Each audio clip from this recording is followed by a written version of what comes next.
Bu ya, kira-kira yang mau disampaikan untuk teman-teman yang masih khawatir untuk datang ke Al-Aqsa. Diperiksa tasnya, tas ini juga dibongkar, kirain mau ditanya paspor.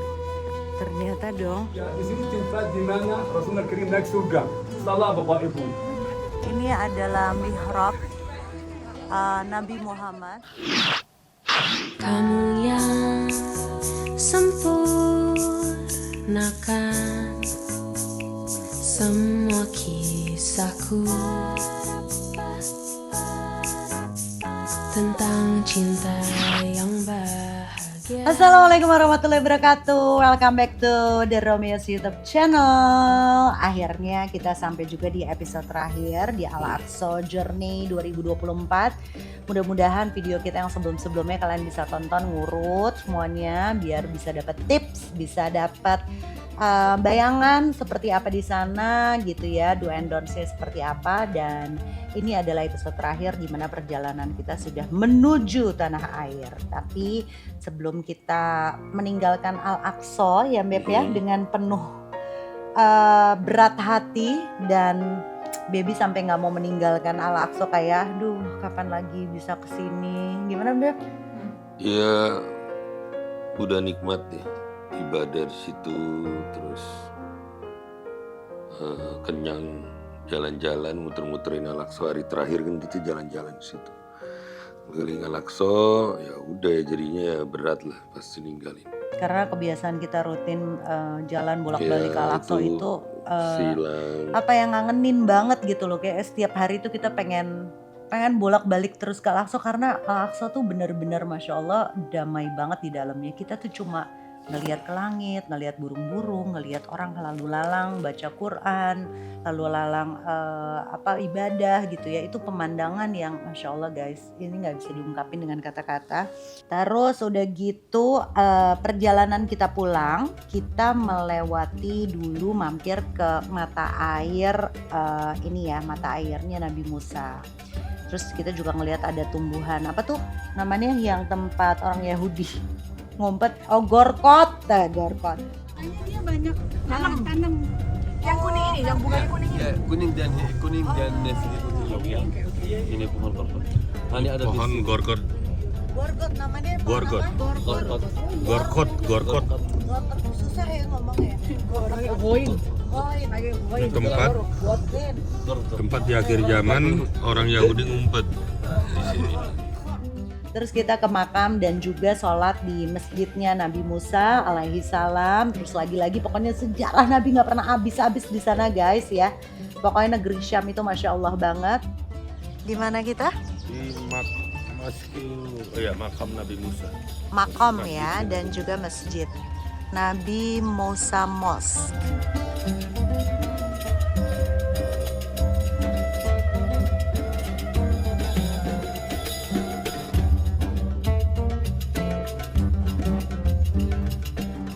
Terus lanjut kita ketemu dengan rombongan dari Sabatur Beb. Ini juga aku pengen tampilin nih di sini supaya kalian ini melihat semangat jamaah-jamaah yang berbondong-bondong untuk meramaikan Al-Aqsa. Kita ketemu dengan rombongan ketiga dari Sabatur kan, di episode sebelumnya aku udah cerita Sabatur ini memberangkatkan 120 orang. Kita ketemu dengan rombongan lain nih. Salah satunya adalah seorang nenek yang usianya 91 tahun. Masya Allah, aku sampai ngobrol sama beliau. Beliau berangkat udah bongkok guys, benar-benar udah bongkok jalannya, tapi masih digandeng sama anaknya yang umurnya 65 tahun. Ini rombongan kedua dari Sabatur, kita ada 5 grup, total 170, dan ini Masya Allah pemandangan yang luar biasa. Ibu umur berapa? Ini ibunya Bapak? Iya. Ibunya Bapak? Betul, mama saya Putra, ya Allah, umur usia berapa? 91. Ya Allah ya Rabb, Masya Allah, Allahumma barik. Dari Aceh? Dari Aceh. Masya Allah, masih sehat Bu? Kuat? Dari hari pertama sampai sekarang? Iya. Alhamdulillah sehat ya? Nggak ada keluhan apa-apa ya? Ditenteng terus mamanya ya? Ahli surga Bapak, Masya Allah, tabarakallah. Memenuhi permintaan. Permintaannya? Mama, kalau ada rezeki kamu, Bawalah ke kan saya Al-Aqsa. ke Masjid Aqsa. Karena udah pernah ke Berjodoh Masjidil dengan Haram. Aqsa. Nabi, ya Allah ya Rabb. Nah, mudah-mudahan dengan kalian melihat nenek emak, aku manggilnya emak, masya Allah dari Aceh ya, eh, sangat menginspirasi kita yang muda-muda kayak, aduh ini memang holy trip ini fisik banget, tapi masya Allah emak itu nggak manja sama sekali, pokoknya luar biasa semangatnya karena beliau ingin sebelum wafat ingin sudah menginjakan kaki di Al-Aqsa. Nah perjalanannya akhirnya dilanjutkan menuju ke Wadi Ram. Wadi Ram ini letaknya Wadi Ram itu tuh di mana ya? Di peta itu Di Jordan. Jordan ya. Udah masuk Jordan ya BP Wadi Ram ya? Kan lewat perbatasan sebelum. Oh iya, ya jadi Wadi Ram ini part of Jordan ya. We are in Wadi Ram. Ini adalah resort yang bisa camp-camp gitu. Tuh. Jadi kamarnya semuanya tenda-tenda gitu. Ini jam 9 malam waktu Wadi Ram. Jadi ini kita di atas gunung guys. Tuh, ini gunungnya. Nah di situ sebenarnya tujuan kita adalah untuk sunrise desert safari, tapi karena kita sudah kelelahan akhirnya kita skip ya Beb. Kita skip. Terus Capean. akhirnya ngapain? Di kamar aja. Sunrise ya? Foto-foto, sunrise. Sunrise di bikin- kamar, bikin konten-konten. konten-konten. Nah, jadi di sana tuh benar-benar resort di pinggir padang pasir, pegunungan, tebing gitu ya. Yang dinginnya Masya Allah kita tidur sampai pakai Kedingin. jaket ya. Pakai jaket, pakai long Tiga john. layer. Pokoknya dinginnya Masya Allah banget, dingin banget. Tapi kita happy banget bisa melihat sunrise di depan kamar. Jadi dia tuh tipe resortnya ada yang bubble dan juga ada rumah. Jadi dia bentuknya tuh camp ya Beb ya. Camp tenda, bener-bener tenda konsepnya, dan kita dapat kamar yang modelnya itu tenda balon gitu yang terbaik lah ya di Wadi Ram Resort itu. Ini dia kabar kita, gemes banget. Tuh konsepnya tuh, Masya Allah. Nah ini dia penampakan dari dalam, ada kulkas, ada minibar. Ini ada kulkas, ini bener-bener tenda ya guys. Tuh, bener-bener tenda, tent.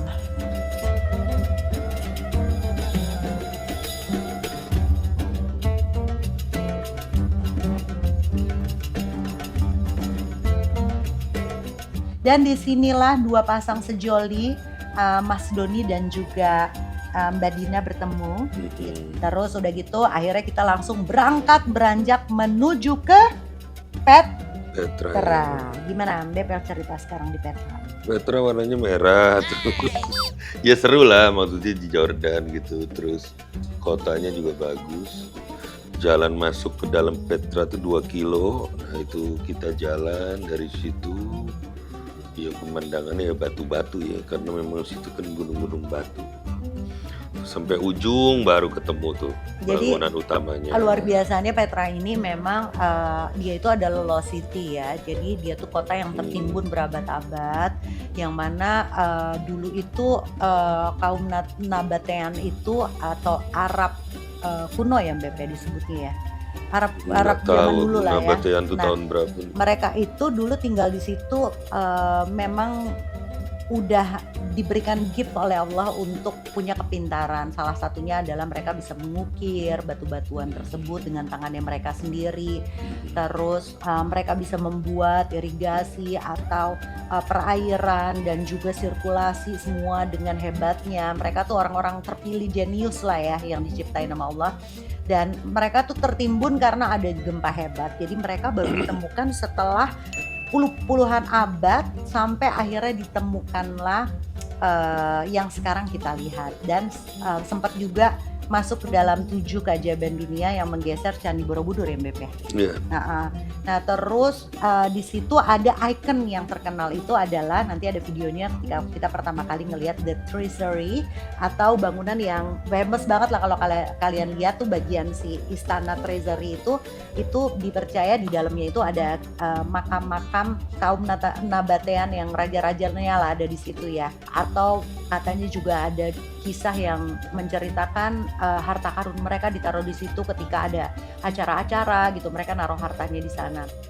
Karena pada zaman itu belum ada yang bisa ngebangun. Ini kan dari gunung dipahat sama dia. Oh, Gitu. jadi dalamnya ada apa sih Mbak? Ya, tempat Dalam tinggal. treasury si harta karun ini dalamnya ada apa? Yang dimaksud dengan harta karun adalah mereka meninggalkan ini Oh. sebagai harta karun kita sekarang. Oke, paham. Tapi sebenarnya kita nggak bisa ke dalam atau ada sesuatu ruangan di sana nggak? Jadi ini gunung dipahat aja gitu ya? Memang katanya konon di dalam situ memang ada harta karun. Oh, konon. Tidak pernah ditemukan.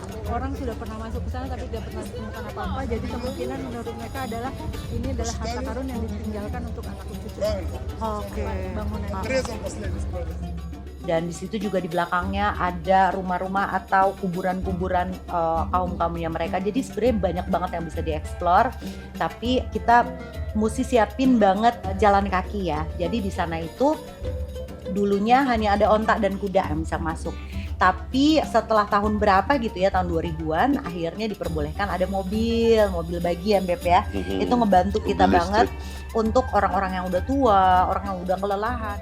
Sekarang kita akan meninggalkan Petra. Kita mau pakai tuk-tuk. Jadi di sini pakai tuk-tuk ini $15 one way satu orang.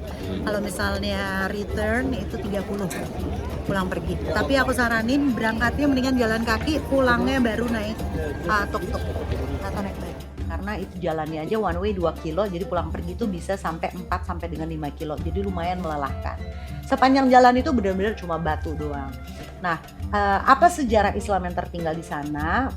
Katanya sih memang Islam itu sempat menguasai di sana karena kaum Samud ya Beb ya, kaumnya Nabi Soleh yang dulu menyembah berhala. Ternyata di sana ada peninggalan patung-patungnya itu udah nggak ada kepalanya. Jadi itu salah satu kisah yang direwayatkan sejarah Islam yang tertinggal di sana. Dan kita pulang langsung naik bis menuju Aman ya Beb, kota Aman kita nginep semalam ya, gitu. Nah perjalanan menuju Aman itu kita mampir dulu ke Goa Ashabul Kahfi. Di Goa Ashabul Kahfi itu alhamdulillah kita dapat pengalaman melihat langsung guanya itu seperti apa. Kenapa sih sampai orang-orang tuh yakin banget bahwa disitulah letak Goa Ashabul Kahfinya, karena memang diriwayatkan ada cahaya yang masuk lewat jendelanya dan malaikat turun. Ini nih barang-barang yang ditemuin, dan ini kan tempat tidurnya nih di area sini. Nah ini perkakas ya. Ya, selama dia masih hidup, nanti tuh minum. Ini apa ini? Cahaya yang tembus. Oh itu tulang. Wallahu a'lam bishawab.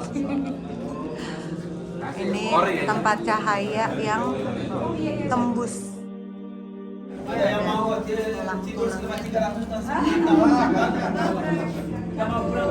tulang-tulangnya. Masya Allah. Itu ibroh yang kita bisa ambil dari kisahnya Ashabul Kahfi, di mana ketika ketaatan itu kita pegang gitu ya, ketika kita tetap bertauhid kepada Allah, maka tidak ada yang nggak mungkin bahwa si 7 pemuda ini adalah contoh orang-orang yang memegang keimanannya dengan kuat sampai akhirnya mereka ditidurkan gitu.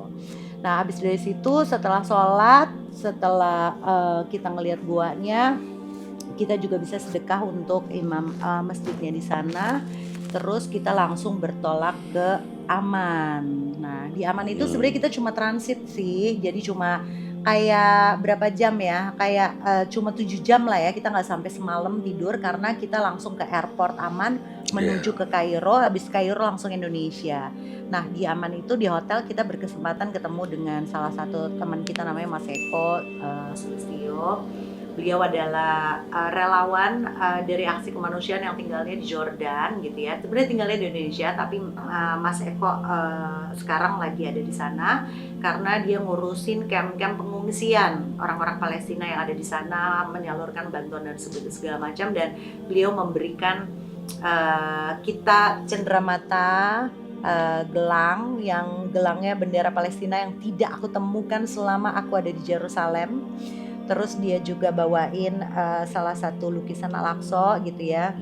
Jadi berarti banget buat kita karena memang di Palestina itu tidak boleh ada tulisan Palestina, nggak boleh ada tulisan-tulisan pokoknya yang menulis atau gambar atau apapun yang menunjukkan Palestina karena mereka nggak mau mengakui keberadaan Palestina. Jadi begitu aku dapat gelang yang memang ada bendera Palestinanya tuh buat aku kayak wah masya Allah akhirnya ada cenderamata yang benar-benar otentik Palestina.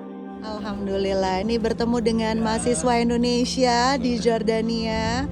Alhamdulillah ini Pahlawan-pahlawan kita nih. iya ini garda terdepan para relawan garda Mas terdepan Eko, para relawan. pimpinannya Mas Eko. Mudah-mudahan sumbangsih kalian untuk aksi kemanusiaan diganjar pahala ya. Ini nasib kita bisa sholat apa enggak? Iya. Tergantung mereka semua. Mudah-mudahan kita walaupun nggak sempat datang ke ke kamp pengungsi, mudah-mudahan dengan kehadiran Mas Eko sama teman-teman mahasiswa nanti bisa sampai ke Indonesia semangatnya buat Iya kalian dong, semua sama. nih ya. Tetap Jangan bisa. pernah putus Iya. semangatnya ya. Amin. Karena kita bergantung benar-benar. Terima kasih buat Mas Eko. Mudah-mudahan kegiatannya di sana dilancarin, dikasih keberkahan. Terima kasih juga kesempatan ini kita ingin bilang makasih juga untuk Sabatur ya, Iya. Sabatur and Travel, Pahala pastinya. terutama kepada Pak Ala. Terima kasih untuk Mbak Mia, Mbak Vanes, Mbak Fatin, semua jamaah Sabatur yang masya Allah kita nggak akan pernah bisa lupain ya. Semuanya very supportive, very humble ya Allah. Mereka adalah isinya orang-orang yang sangat menginspirasi kami. Jadi perjalanan ini sangat-sangat berarti buat kita karena selain kita bisa memperkuat iman, memperbanyak literasi sejarah keislaman kita, juga kita banyak banget bisa berkaca dan mengambil inspirasi dari orang-orang yang kita temuin selama perjalanan. Jadi Masya Allah, mudah-mudahan silaturahmi kita tidak terputus hanya sampai di perjalanan itu saja. Grupnya juga sampai sekarang belum bubar. Kita masih aktif ngobrol, masih keep in touch. Oke, itu dia journey Al-Aqsa dari kita berdua. Semoga rasa bahagia, haru, dan semangat kami bisa terasa sampai di hati. Mari kita berjuang bersama untuk Al-Quds. Karena sejatinya persoalan Al-Aqsa bukanlah persoalan pribadi Palestina saja, tapi merupakan tanggung jawab kita sebagai orang Muslim. Banyak perjuangan yang bisa kita lakukan untuk membela Al-Quds. Kita bisa mendoakan mereka di setiap sholat fardu kita. Kita tidak boleh berhenti untuk terus bersuara tentang Palestina di sosial media kita. Mari kita lawan propaganda dan tunjukkan keberpihakan kita untuk Palestina. Ikut dukung semua aksi Palestina kalau memang kita bisa. Atau mungkin kita bisa boikot semaksimal kita bisa produk yang terafiliasi dengan Zionis. Mungkin kita juga bisa berdonasi untuk mereka. Dan apabila kita punya rezeki lebih, jalankan fatwa Rasulullah untuk mendatangi Al-Aqsa dan sholat di dalamnya. Apapun yang bisa kita lakukan, percayalah, semua ada nilai dan pertanggungjawabannya di hadapan Allah. Bahwa kita tidak hanya diam membisu, bahkan tidak peduli ketika saudara muslim kita di-genocide. Mohon maaf kalau ada salah penyebutan dan salah kata. Semoga bisa dikoreksi di kolom komentar dan mohon dimaafkan. Sampai ketemu di next video The Romeos. Wassalamualaikum warahmatullahi wabarakatuh.